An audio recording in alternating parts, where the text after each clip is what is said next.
I die a queen.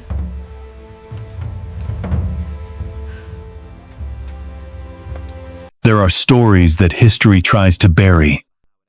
And then there are stories that scream too loudly to be silenced. This one begins not in the throne room, but in the dim corridors of Hampton Court, where even today, people say they hear her, running, barefoot, crying for mercy, her voice echoing through stone and shadow. Her name was Catherine Howard. They called her Queen, but they should have called her by what she truly was, a child, a pawn, a warning. She was born sometime between the year 1518 and 1524, to a noble family that carried titles but not power, debts but not gold. Her father, the younger brother of the Duke of Norfolk, was weak, a man crushed beneath the expectations of others, while her mother was domineering, until death took her when Catherine was barely 10 or 12. Orphaned not by law but by loss. She was sent to live with her step-grandmother, the Dowager Duchess of Norfolk. And that house, it was no haven. It was no home. It was a place where rules melted like wax, and where young girls were left to grow, like weeds behind the garden wall. The dormitories were open, the doors unlocked, and at night, the men came in like shadows, music teachers, courtiers, strangers with familiar faces. The girls laughed to cover their fear, and Catherine, merry and vivacious on the outside. It learned early on that the quickest way to survive was to smile even when you wanted to run. By the time she was 13, she had caught the eye of her music teacher, Henry VIII, a man who should have protected her, who should have taught her to play the virginals, not how to fake affection. They denied intercourse, both of them, years later, under threat of execution. But even that denial spoke volumes. After Manox came Francis Derham, a man who called her wife and gave her money, who shared her bed and her secrets, and who whispered vows that she thought were real. But it wasn't love. It was survival wrapped in silk. It was a girl with no future holding on to the only man who saw her, until Manox got jealous, until the Duchess found out, until everything stopped. Or so she thought. Years passed. Henry VIII had already married and discarded Anne Boleyn, watched Jane Seymour die, and been humiliated by Anne of Cleves. He was no longer the Golden King on horseback. He was almost 50. His leg rotting from an old jousting wound. His body swollen beyond recognition. He could barely walk, but he could still desire. And Catherine, young and dazzling, appeared before him at court as a maid of honor to Anne of Cleves.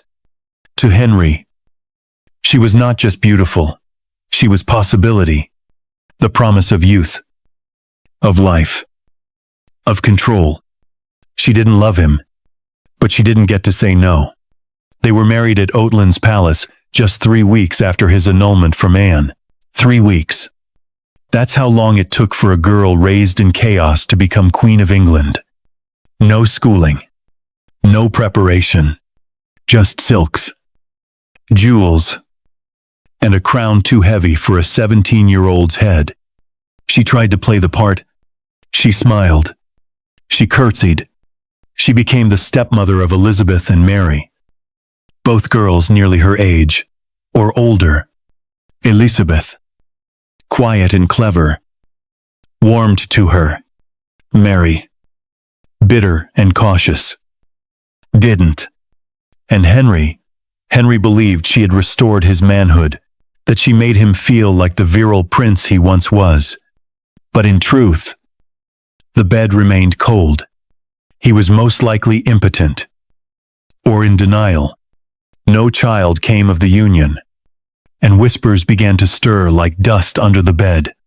Catherine, bored, bored and isolated, found comfort where she could, in the company of Thomas Culpeper, a handsome courtier with soft words and dangerous eyes.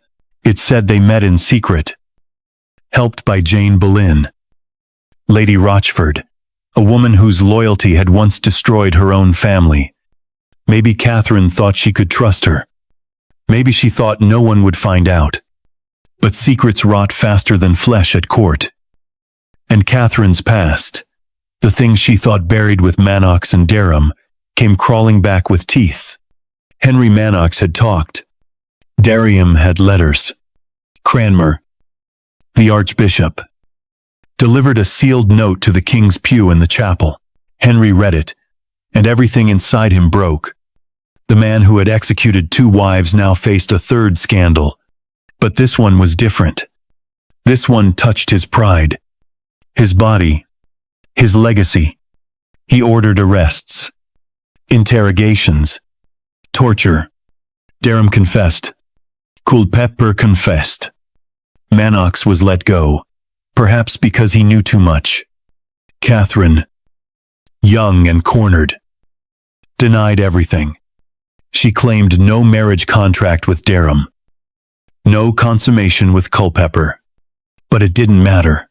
Under the Treason Act of 1534, suspicion alone was enough to kill. She was never given a trial. Henry signed her death with his own hand. They sent her to Sion Abbey, now just a house, where she waited in silence. As the world closed in, Derham was hung, drawn, and quartered. Culpeper was beheaded, their heads placed on pikes at London Bridge. The last thing Catherine would ever see on her way to the Tower. On the morning of the 13th of February, 1542, Catherine was led to the scaffold. They say she looked calm. They say she whispered that she would rather die the wife of Thomas Culpeper. No one knows if that's true. It came from the Spanish Chronicle, and even that book was full of ghosts. But one thing is certain. She was no older than 21, maybe just 17, and she died as she lived, surrounded by people who pretended to love her, who used her, who abandoned her the moment she became inconvenient. And now they say she still runs through Hampton Court, her bare feet slapping stone, and her voice a wail of terror trapped in time. Some call it legend. But after hearing her story, can you really say she wouldn't scream? Can you really say she'd go quietly?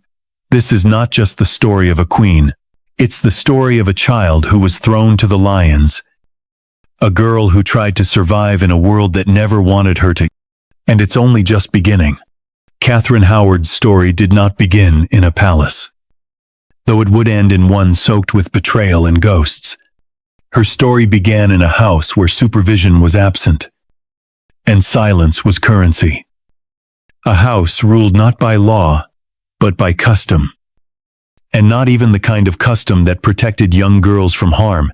After her mother died, somewhere, when she was barely 10 or maybe 12, no one bothered to mark the exact year.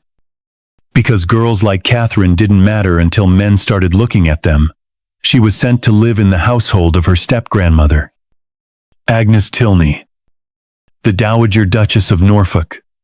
Agnes's home was not a home in the way most would think of it.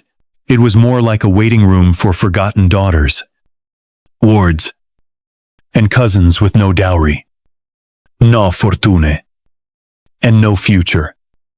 A place where girls were kept out of sight until someone decided what to do with them, or worse, until someone chose to notice them. Catherine shared a dormitory with other girls, all of them stuffed into a room, like forgotten possessions. And the doors were never locked at night. Not because no one had anything to hide, but because everything that should have been hidden had become routine. There were no governesses walking the halls, no chaperones keeping track of who came and who left. What there was, however, was music, laughter, footsteps at midnight, doors opening just wide enough to let danger in and excuses out. Catherine, with her wide smile and easy charm, had a laugh that men mistook for consent and a face that would become both her weapon and her curse.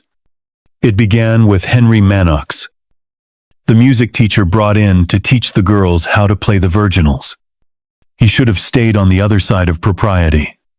He did not. VIII saw in Catherine what predators always see, someone unprotected. Someone too young to name what was happening. Someone whose value increased the less she understood how to say no. Their relationship, if it could even be called that, it was the first in a pattern that would repeat for the rest of her short life, a man in power. A girl taught to be grateful for attention, and a silence that covered everything like dust.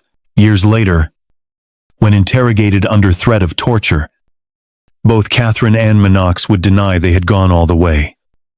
And perhaps they had not. But the boundary had already been crossed the moment he made her feel like she owed him, her body in exchange for instruction. She was 13. She had no weapons but politeness. No shields but a smile. She learned to navigate male attention like fog, by walking through it. Head down, hoping not to drown. Then came Francis Dereham, where Manox had been a thief. Dereham was a pretender. He did not just steal kisses, he offered dreams. He called Catherine his wife, spoke of futures, and gave her his trust, his money, and the illusion that she was something more than a girl waiting in a corridor. And Catherine, foolish perhaps, or simply hopeful, held on to him like a raft in a storm. She used the word husband not knowing that one day it would be used to prove her guilt. They wrote to each other. They shared a bed. They touched like people who had nothing left to lose.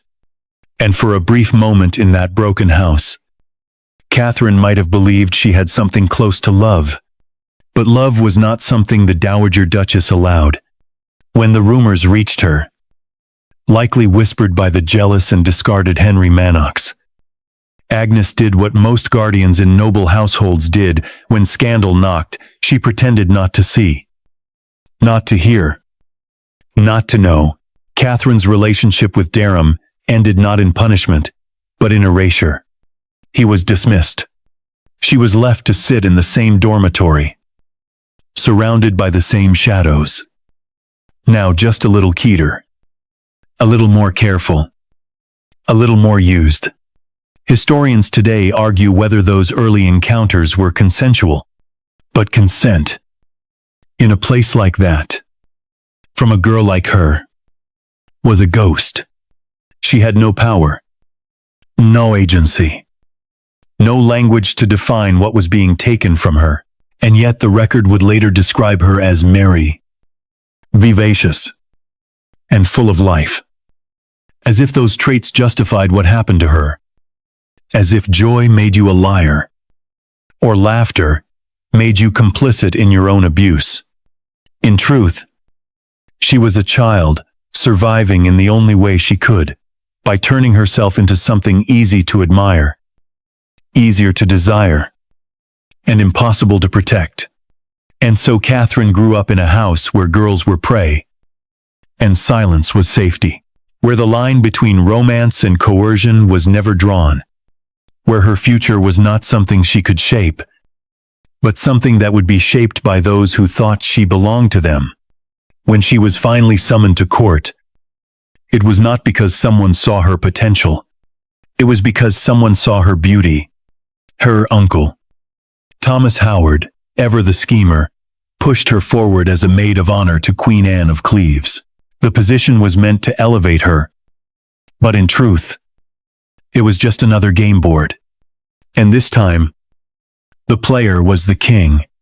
Henry VIII had seen 4 queens come and go. Catherine of Aragon had defied him. Anne Boleyn had betrayed him. Or so he believed. Jane Seymour had died on the birthing bed. Anne of Cleves had repulsed him. And now, limping from room to room, with a rotting leg and a broken ego. He saw Catherine and imagined himself young again. He saw her and forgot he was 50. She reminded him of music, of spring, of the time before his waistline had swollen to 52 inches and his court had grown afraid to speak plainly. Catherine made him feel alive, and he made her feel, what exactly? Terrified, trapped, triumphant, perhaps all at once. They married 3 weeks after his annulment. He gave her jewels, titles, silks, stitched with the gold thread of her new name, Queen, and Catherine, used 17, became the most visible woman in the kingdom, crowned not for her character, but for the illusion she provided. She was expected to inspire the people, to comfort the king, and most importantly, to forget everything that had come before. But the past is not a garment you can shed. It stains the skin. And Catherine's past, the hands that had touched her, the names she had whispered in the dark, would not stay buried. At court, Catherine smiled. She curtsied. She wrote letters with practiced elegance. But behind the tapestries, whispers began to stir. Servants remembered. Lovers grew reckless. Enemies listened. And somewhere, Catherine, now the queen of a decaying monarch, began to reach out again. Maybe for comfort.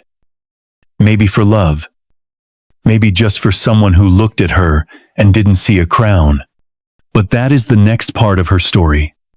Because what happened next would not be whispered. It would be screamed. And it would end in blood. The day they married. The sky above Oatlands Palace was heavy with summer heat. And the scent of roses did little to mask the quiet unease threading through the courtiers who watched the king, now grotesquely bloated, sweating through layers of brocade, place a ring on the finger of a girl who looked more like his granddaughter than his bride. Henry VIII had done this before. 4 times. Each queen had come with a purpose, a political advantage, or a desperate attempt to secure a male heir. But this time, there was no treaty to gain, no succession to secure. There was only Catherine Howard, young, beautiful, and dangerously unprepared. The wedding happened just 3 weeks after his annulment from Anne of Cleves, a foreign princess whom Henry had found repulsive at first glance and never touched. Catherine, on the other hand, was the opposite, a creature of warmth, of softness, of flirtation, with a voice like honey and a presence that made Henry forget the ulcer on his leg, the pain in his pride, and the fact that the world had stopped respecting him years ago. He was desperate to believe that this child bride could restore what time had taken. And Catherine, well, she did what young women taught to survive, in silence always do. She smiled. She accepted. And she played the part, but the truth is, she was not in love with him. She could not be. She had grown up fearing the sound of footsteps in the night, fearing what would happen if she said no. And now here she was, married to the most powerful man in England, a man who had already executed 1 wife and discarded 2 others. Her survival depended not on love, but on performance. And so, she performed, she danced, she giggled, she walked beside him slowly to match his limp. She helped with his bandages. She pretended not to smell the rot in his leg. She gave him the illusion that he was still a man worth desiring. He, in turn, adored her with a frightening intensity. His letters to her were riddled with the clumsy passions of an aging tyrant, desperate to believe he still had the power to enchant. He called her his rose without thorns, his jewel, his wife of spring. He gave her palaces, gowns, gold, and a river of praise thick with the desperation of a man who knew deep down, that she was slipping through his fingers. But all the gifts in the world could not make a 17-year-old forget that her husband was 50, impotent, and prone to violent mood swings. Their marriage was never consummated in the way the court expected.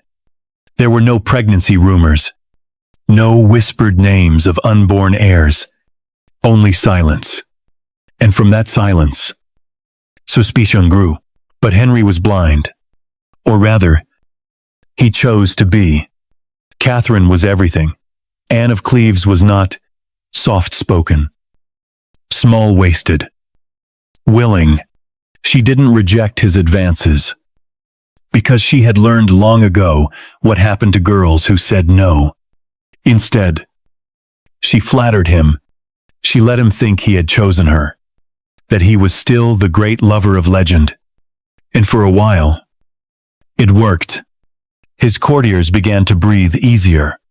His ministers smiled, and the court leaned into the illusion that maybe, just maybe, this young girl had tamed the lion. But Catherine's heart, if it had not already been broken, belonged to another. Thomas Culpeper, a handsome, confident gentleman of the king's privy chamber, had been circling her like a moth to flame since before the wedding. And she, locked in a marriage that felt more like a sentence than a union, and began to look back, to remember, to long. It began, perhaps, with glances, then words, then letters. No one knows for sure when the affair truly started. But the signs were there. Catherine asked for Culpeper to be assigned to her personal retinue during royal progresses.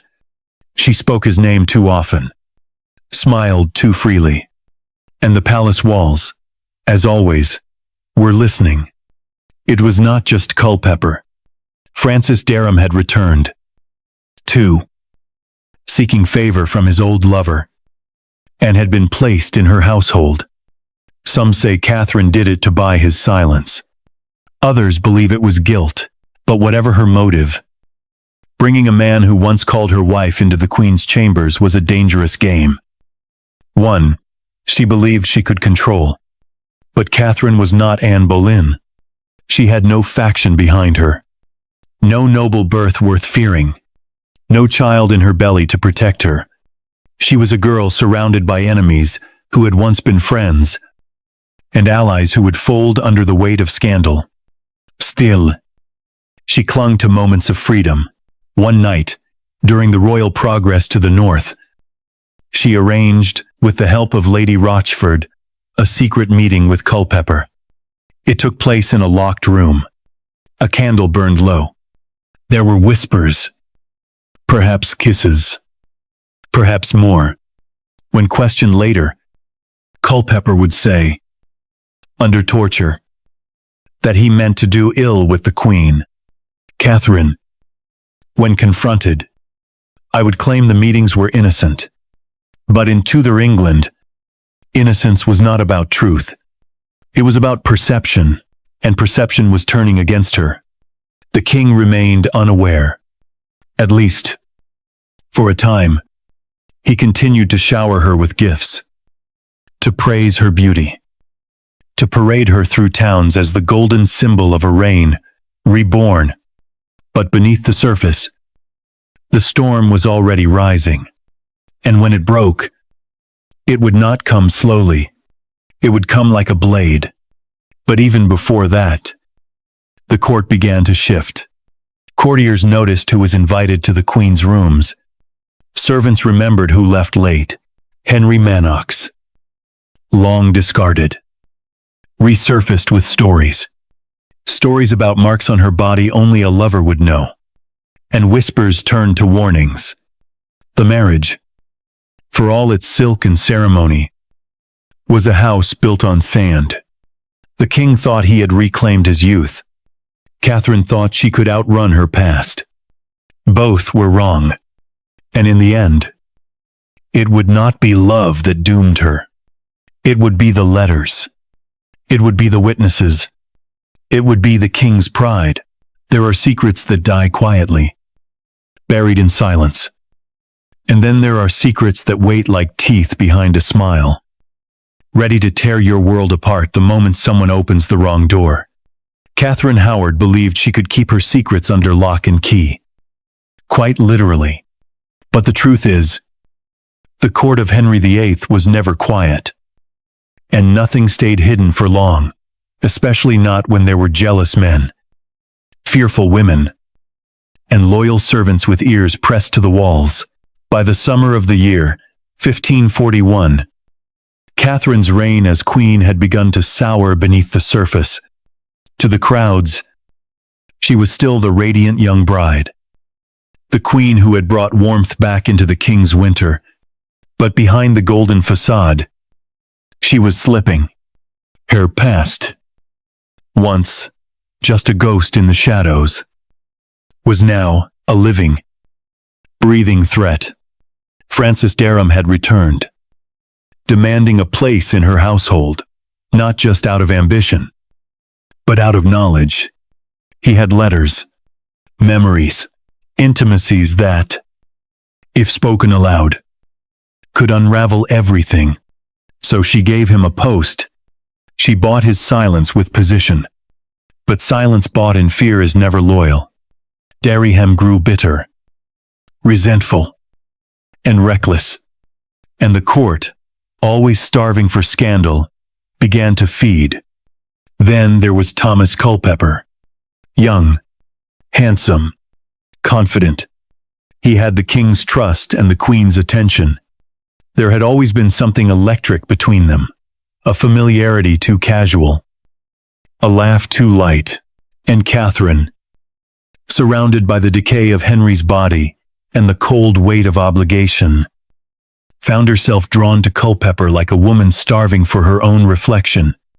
It was not love, at least not the kind that survives fire, but it was dangerous.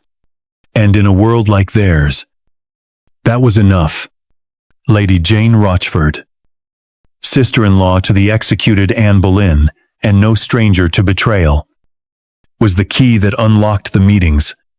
Literally, she arranged the time, held the door, stood guard. Some say she did it out of loyalty. Others say it was fear or madness. But whatever her reason, she became the queen's accomplice. She ensured Catherine and Culpeper had moments together, private, fleeting, but enough to tear apart a crown.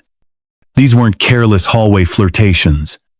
These were clandestine encounters behind bolted doors, in chambers lit by a single candle. When the king was asleep and the castle walls creaked with the wind, the risk was staggering.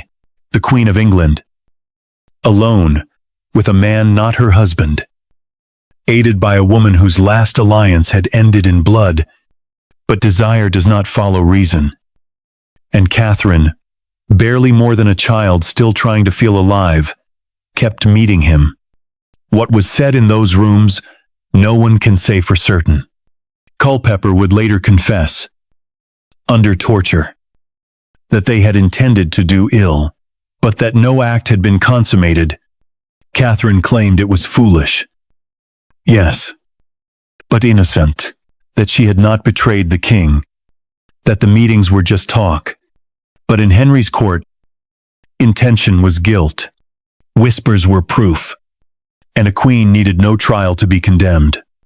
What sealed her fate was not what happened between those walls. It was who heard it. Servants, courtiers, and worse, people like Henry Manox, the former music teacher who once touched her in secret and now wanted vengeance or relevance. He resurfaced with stories, vivid in their detail, claiming to know a privy mark on the queen's body, something only a lover could recognize. His words, venomous and desperate, reached ears that mattered, and from there, the tide began to turn. The Archbishop of Canterbury, Thomas Cranmer, was informed he had no desire to ruin the queen, but duty, or perhaps survival, demanded he act. And so he did what any careful man under Henry's gaze would do. He wrote a letter. Not to her, to the king. A secret letter. Left in the chapel. Placed in the very pew where Henry prayed. A message not of faith, but of fear. When Henry read it, something in him fractured. His golden queen, the one he believed had restored his youth, had lied. The betrayal was not just marital. It was spiritual. Catherine had made him a fool. And Henry, a man who had killed for less. I felt the familiar heat of rage rise in his chest. But this time, the hurt ran deeper. She had called him sweetheart, kissed his cheeks, bandaged his wound. She had made him believe he was still desirable, that he was still a man. And now, it seemed, she had been laughing behind his back, or worse, moaning for another. The investigation was swift. Francis Derham was arrested and tortured. He confessed. He spoke of nights spent in bed with Catherine, of how they had referred to each other as husband and wife, how she had given herself to him long before the crown ever touched her head. And when pushed, he named Thomas Culpeper. Culpeper, too, was seized, chained, and broken under the weight of the king's wrath. He admitted they had met, that they had talked of love, that they had wanted more. As for Lady Rochford, her mind began to crack the moment the interrogation started. Some said she went mad. Others said she pretended to. Either way, her role could not be hidden. She had unlocked the door. She had watched the Queen walk into her own destruction. And Catherine was taken from the court, stripped of her title, and held at Sion Abbey. There, surrounded by stone and silence, she waited for the king's verdict, though she already knew what it would be. She wrote letters pleading for mercy, for understanding, but the man who once called her his rose without thorns was gone, replaced by a king who saw only betrayal. Catherine never stood trial. She was condemned by an act of attainder, a legal death sentence signed not by a judge, but by her husband. And in that signature, Henry buried the girl who had made him feel alive and sealed his own descent into bitterness. But before the axe would fall, before the scaffold was raised, Catherine had to watch the others fall first. Derham, for being her past. Culpeper, for being her present. Both were executed for treason. Derham was hung, drawn, and quartered, the most brutal of deaths. Culpeper, perhaps due to his closeness to the king, was granted beheading. Their heads were placed on spikes atop London Bridge. A warning written in blood. And somewhere in her cell, Catherine understood that the door she had walked through, held open by a maid who had once whispered promises, had led not to love, but to a grave. The chapel inside Hampton Court was not a place of mercy. It was not a place of holiness. Not anymore. Not when a king knelt in prayer with blood on his hands and vengeance in his heart. And it was there, in the wooden pew carved for a monarch, wrapped in silence, perfumed with incense and rot, that Thomas Cranmer, Archbishop of Canterbury, placed a letter that would kill a queen. He did not hand it to Henry. He did not speak it aloud. He laid it down like a confession. Quiet, deadly, and walked away. Henry came to worship that morning in early November of the year, 1541. Old, bloated, and limping, he sat where he always sat. And then he saw it, a sealed parchment where no parchment should be. The seal was broken with impatient fingers. The contents, a poison no holy water could wash away. Cranmer had written of things the king refused to imagine, that his queen, the girl he had raised to glory, had been touched before their marriage, that she had allowed men into her chambers. That one had known her secrets so intimately he could describe a private mark on her body. That another had called her wife.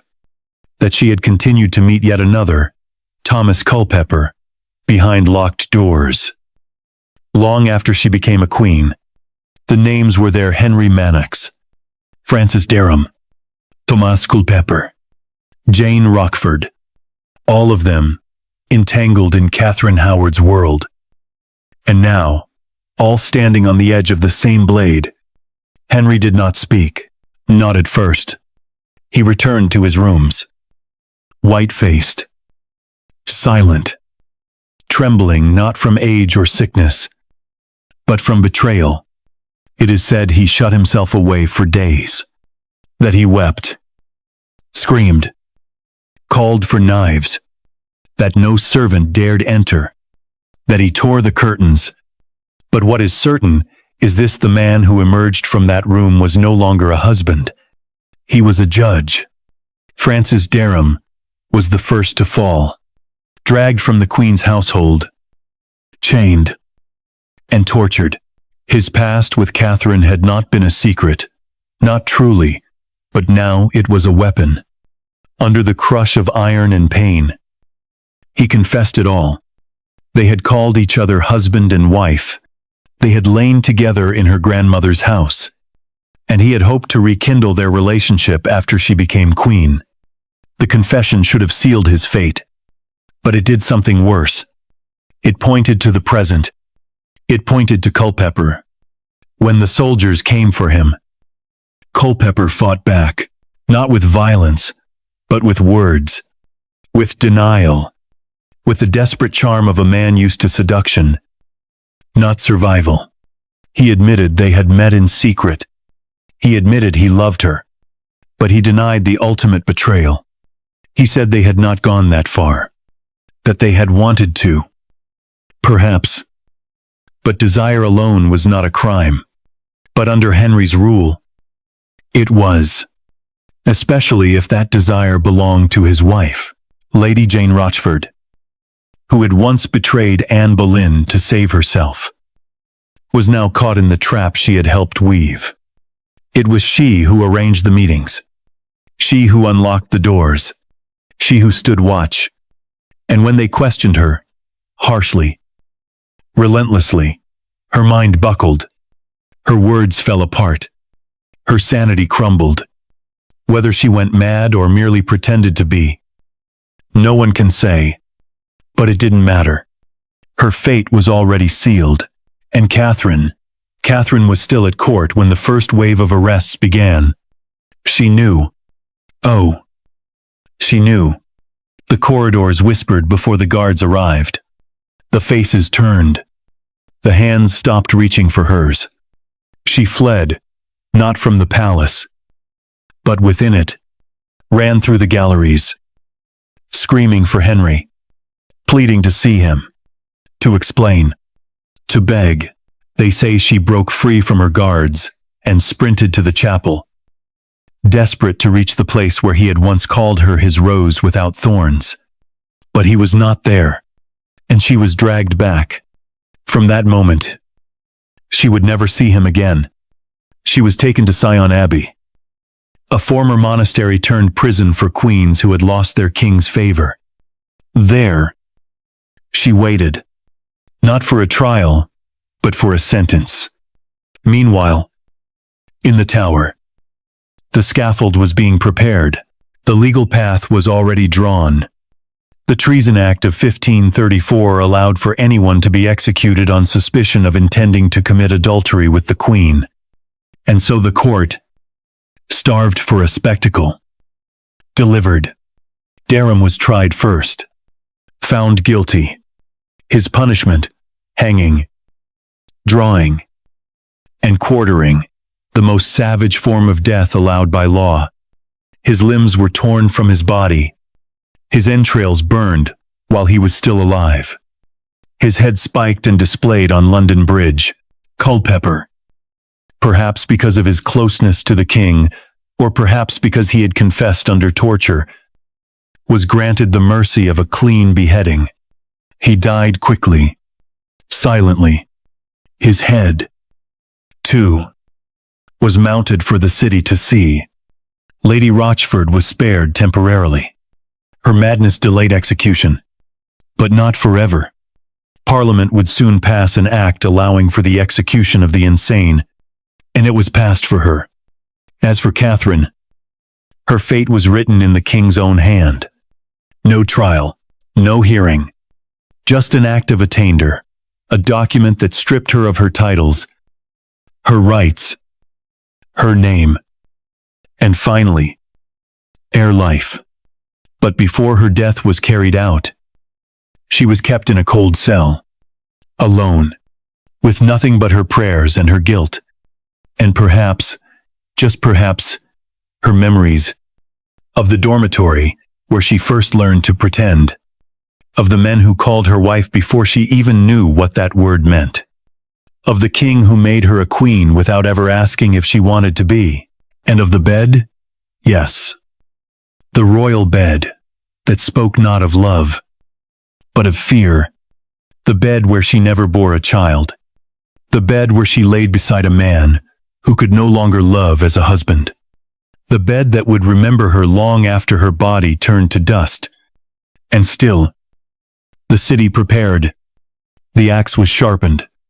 The executioners practiced. The whispers grew louder. But in the end, it wasn't the sex that killed her. It was the letter in the pew. It was the men who knew too much. It was a world built on secrets. And a girl who finally ran out of places to hide them. The last winter of Catherine Howard's life was one of silence. Long corridors. And the slow, crushing weight of realization. She was not a queen anymore. Not even a prisoner in the royal sense. She was a ghost, still breathing, waiting for her body to catch up. They sent her to Sion Abbey in Middlesex, a place that had once been holy, where monks had once prayed, but now its halls were stripped of hymns and filled with echoes of women who had fallen from grace.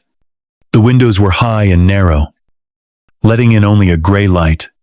Her meals were plain, her clothes stripped of jewels, her attendants ordered to speak only when spoken to, and so, for the first time in her life, Catherine Howard was surrounded not by men who wanted her body, nor by courtiers who wanted her smile, but by a silence so deep, it became a mirror. She must have known what was coming. The wheels of the Tudor machine had already begun to turn, and no one, not even a king's wife, could stop them once they began.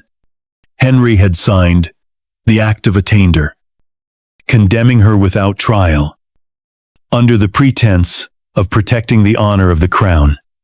It was law twisted into weaponry, paper, sharpened into blade. All that remained was the formality of time. The Queen was guilty, because the King said she was. That was all England needed to hear. While she waited, others died. Francis Dereham was torn apart in the most brutal fashion known to the realm, hanged until nearly dead, then cut open and disemboweled while he still drew breath. His head spiked above London Bridge as a warning. Thomas Culpeper, her secret love, or perhaps her last refuge, was granted the mercy of the axe. He died quickly, his lips forming a prayer or her name. No one was sure. And Lady Jane Rochford, whose madness had postponed her sentence. He was dragged from her cell to the same scaffold where she had watched her sister-in-law, Anne Boleyn. The years before, her execution required a special act of Parliament because it was illegal to execute the insane. Henry had the law changed. And so it was done. Catherine was told what awaited her, whether she screamed or sat in silence. No one recorded, but the chroniclers agree on this. As the day approached, she grew calm, almost eerily so. She asked for a block of wood to be brought to her chamber, so that she might practice placing her head upon it. She wanted to do it right. she said. She wanted to die well. Perhaps it was pride.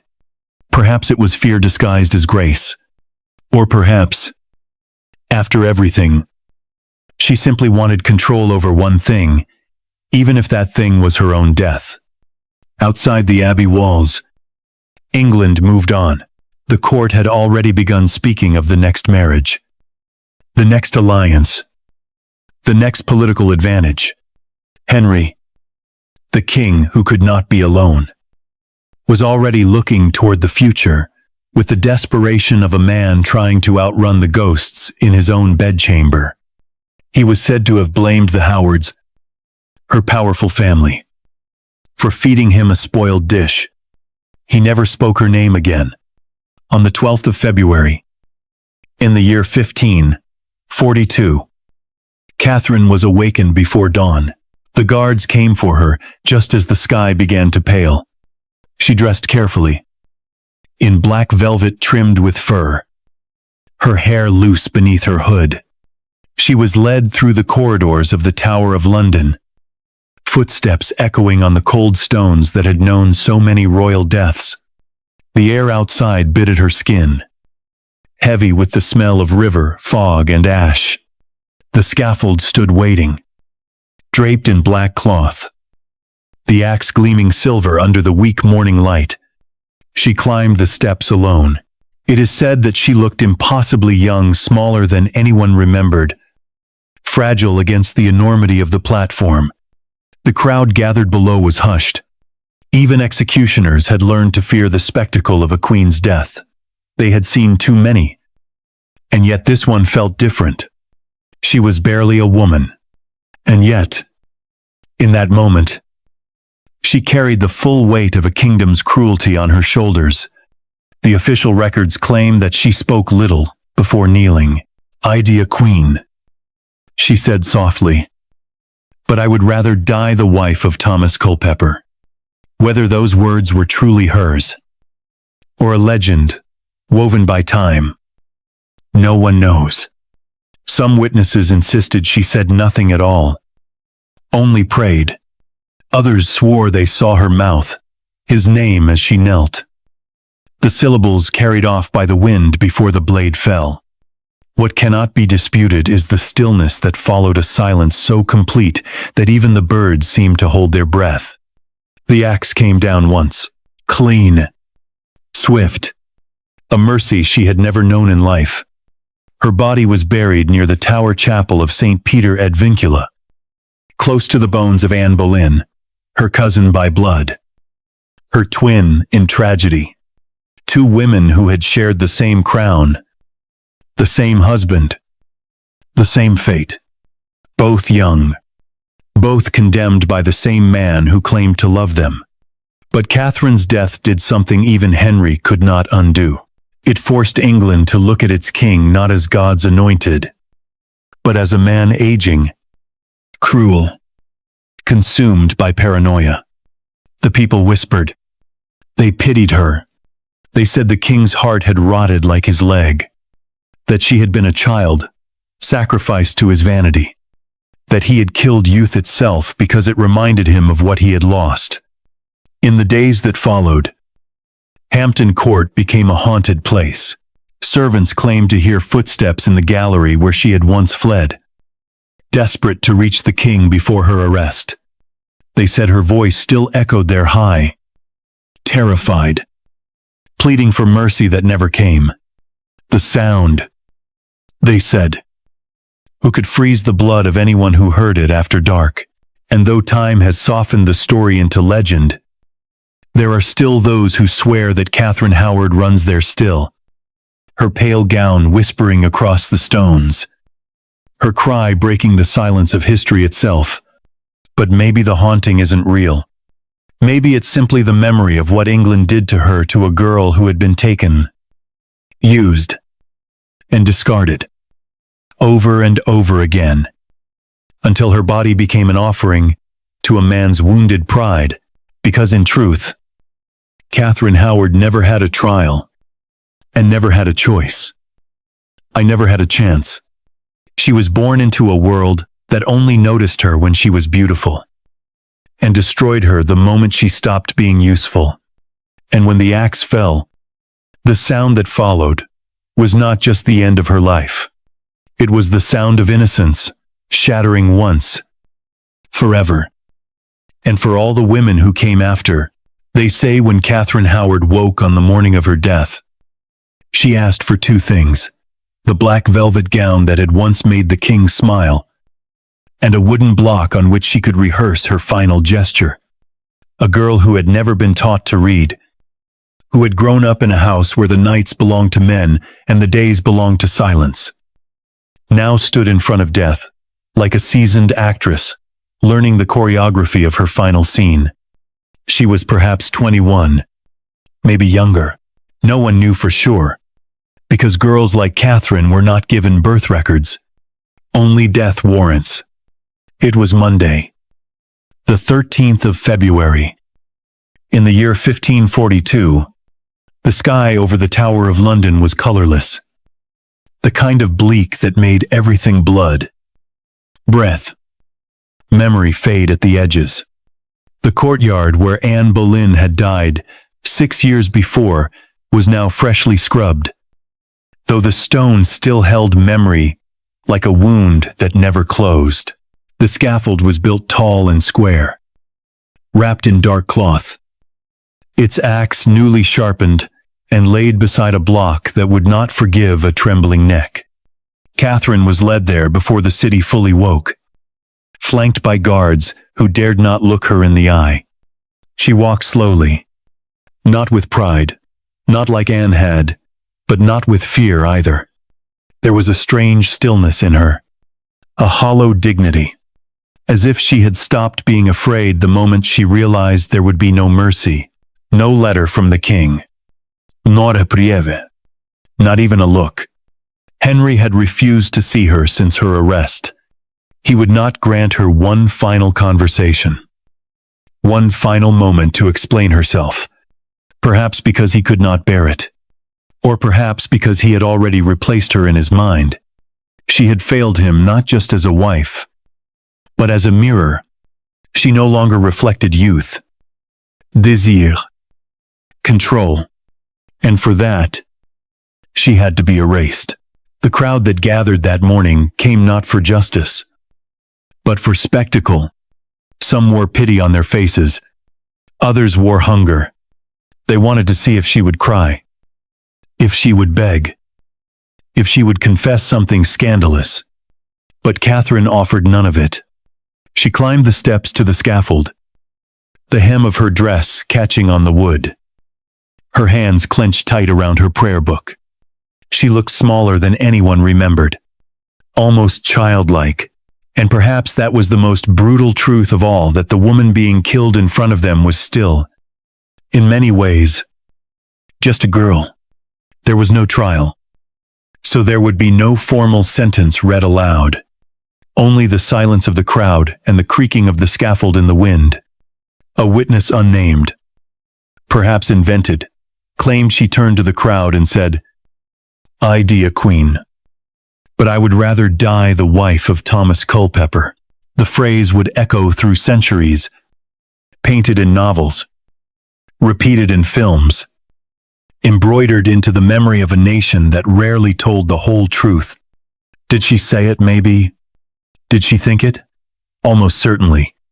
Because Culpeper was the only man who had seen her not as a pawn, not as a prize, not as a spoiled cousin of the powerful Howard family, but as a girl drowning beneath a crown. Some reports said she kissed the block before placing her head down. Others said she trembled, that her lips moved, forming words no one heard, that she whispered a name, and though the wind carried it away, those close to the scaffold swore it was not Henry. It was not God. It was Thomas, the executioner, trained to make it swift, raised his axe in practiced silence. It took one blow. She was gone. No screams. No final gasp. Just the dull, terrible thud of steel meeting bone. And the hush that followed like a shroud.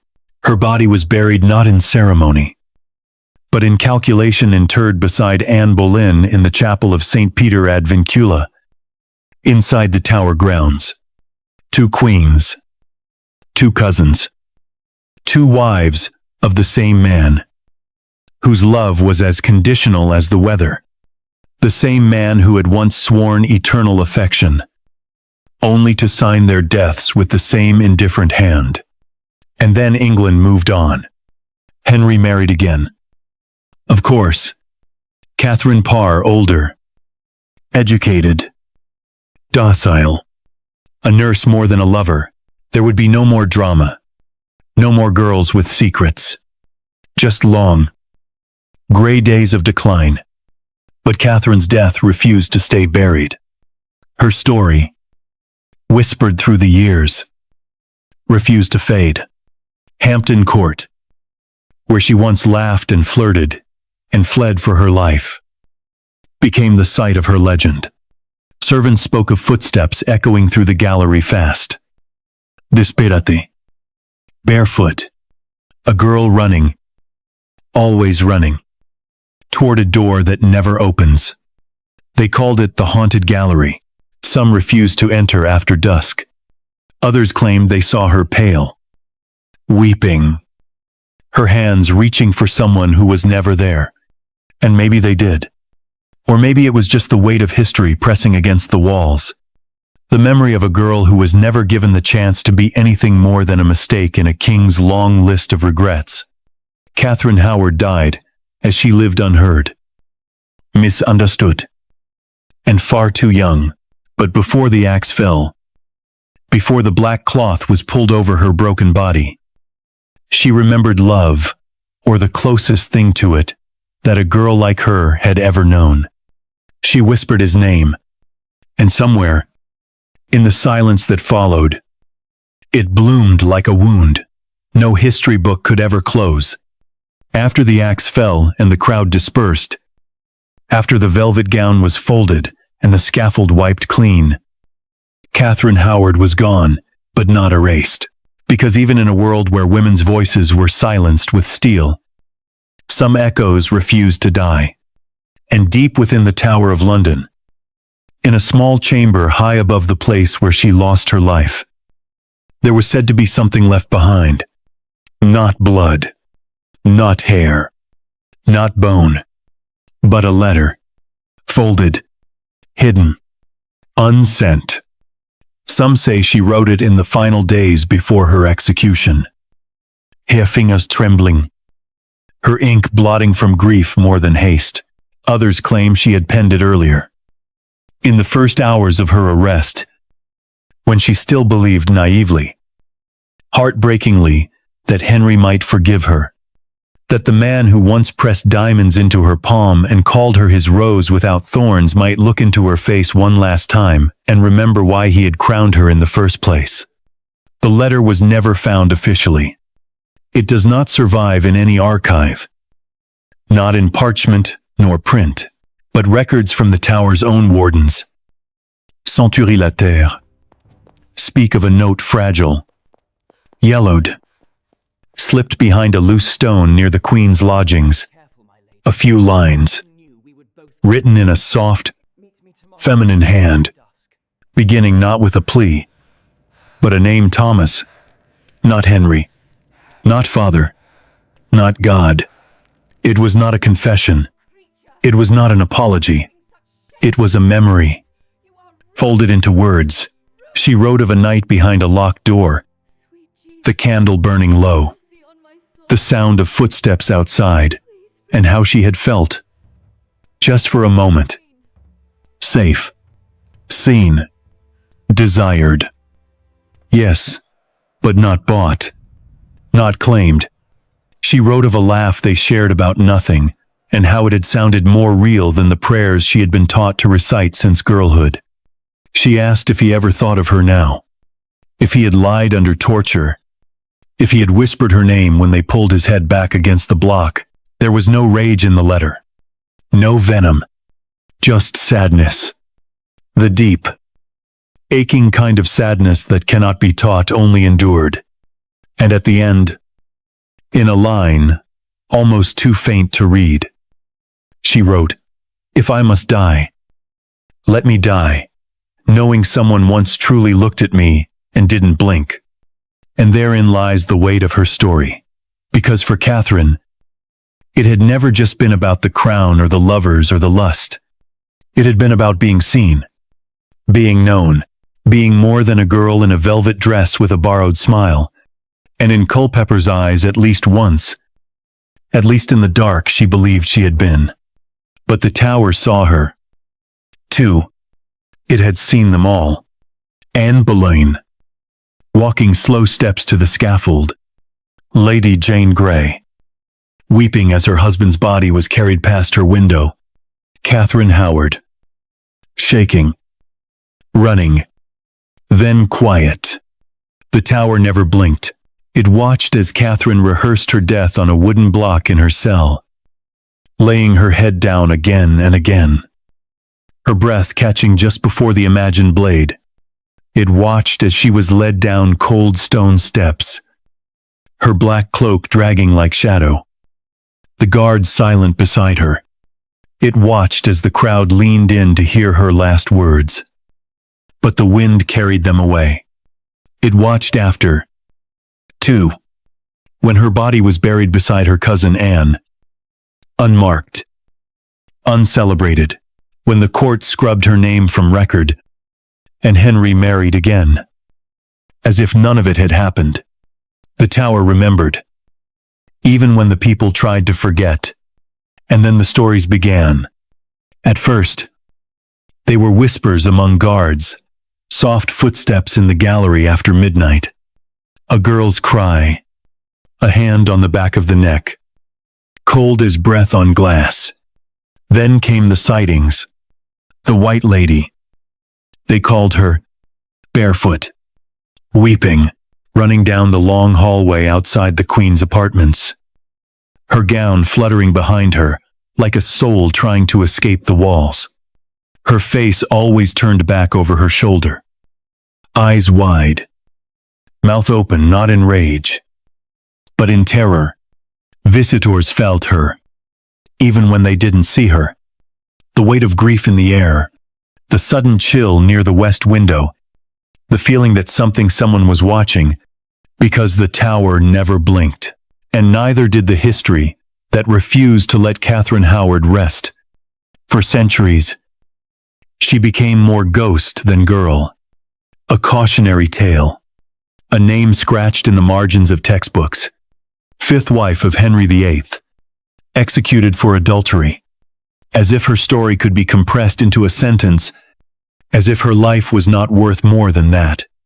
But behind the myth was something else, something harder to face. That Catherine Howard had been real. That she had laughed. That she had loved. That she had written a letter no one ever answered. That in a world built to consume girls like her, she had dared, however briefly, to reach for something more. And when the men who knew too much were dead, when the king who had used her moved on, when the court wiped its hands clean, the Tower remembered. It always would, because stone does not forget, and neither do the eyes that saw her last. Let us speak softly now, not because the hour is late, though it is, but because the story demands it. Some stories must be whispered, not shouted, not because they are fragile, but because they live in the cracks between the official versions of history. This is one of those stories. The story of a girl who was born unwanted, grew up unseen, loved without permission, died without justice, and still, somehow, refused to disappear. Catherine Howard's life was not long. No poets wrote verses for her. No statues were carved. No child bore her name into the future. She did not leave behind a library of letters like Anne Boleyn, or reform the realm like Catherine Parr. She was not mourned by a nation. But history has a way of remembering what it tries hardest to forget. And the girl they tried to erase left behind more than just a name. She left behind a feeling the kind that returns in dreams and stays long after you wake. Because Catherine was not just a victim, not just another Tudor tragedy. She was something much harder to look at. She was the truth. No one wanted to admit that in Henry VIII's England, a girl's body was a battleground. Her silence, a currency, and her survival a performance, that the price for beauty, for charm, for being born at the wrong time into the wrong family, was not always poverty sometimes. It was the block, and yet, for all their power, all their punishment, all their stone and steel and bloodshed, they could not make her vanish. They tried. God, how they tried. They tore down her banners, burned her letters, killed the men who loved her, passed laws to silence her friends. They painted her story in shame, called her foolish, loose, unworthy. They turned her into a lesson for other girls. Don't laugh too loud. Don't love too young. I don't ever forget that you are replaceable. But Catherine did something they didn't expect. She stayed. Not in body. That was taken from her. Rendered into silence. Buried beside another queen the king had condemned. No, she stayed in the place where she had once run barefoot, begging for mercy. She stayed in the tower, where the walls know her name even if the plaques do not. She stayed in the haunted gallery of Hampton Court, where centuries of footsteps can't drown out her own. She stayed in the trembling voice of every girl who ever learned too young that love and danger often wear the same face. And she stayed in us in the quiet hours, when we lie awake and wonder why stories like hers don't end differently. She is not a ghost because she died young. She is a ghost because we never really saw her while she lived. We saw the queen, the beauty, the scandal, the headlines, but not the girl who laid her head down on a block, not because she was guilty, but because she had run out of people who cared enough to hear the truth. What would she have become if anyone had listened? If her first music teacher had been kind? If her uncle had not sold her like a pawn? If the king had been content with admiration instead of possession? Would she have lived quietly in the countryside with Thomas, Culpeper, raised children, written letters full of sunlight and not dread? We don't know. We never gave her that chance. And so the tower remembers her. And so do we. Let this, then, be her lullaby, not to put her to rest, but to let her rest in something other than fear. Let her ghost walk not in pain, but in peace. Let us not call her foolish, or fast, or forgotten. Let us call her what she truly was. A girl too bright for a dim world. A queen they tried to erase. A whisper that learned how to echo. A name that survived the silence. Catherine. She never really left. She never really could. Thank you for staying until the end. If her story moved you, let it move through you and share it. Softly. Like a prayer no one dares to interrupt.